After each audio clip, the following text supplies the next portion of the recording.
Friends, ఈరోజు వీడియోలో మనం ఎంతో టేస్టీ అయిన ఎండు రొయ్యలు టమాటో కర్రీ చేసుకుందాము. వాటర్ వేసి మంచి క్లీన్ చేసుకోవాలి. ఒక 2 times ఆయిల్ వేసుకోవాలి.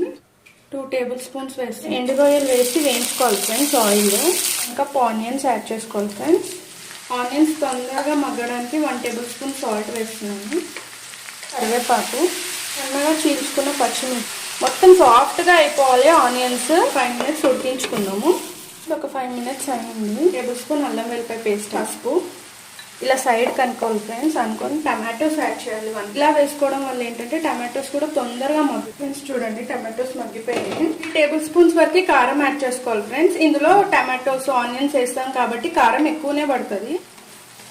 వాటర్ యాడ్ చేసుకోవాలి, ఎందుకంటే మనం కారం వేసుకున్నాం కదా, అది కూడా ఉడికితే టేస్ట్ బాగుంటుంది. వాటర్ కూడా దగ్గరకు వచ్చే వరకు ఉడికించుకోవాలి. మన కర్రీ అనేది రెడీ అయిపోయింది. లాస్ట్ లో కొద్దిగా కొత్తిమీర యాడ్ చేసుకోవాలి.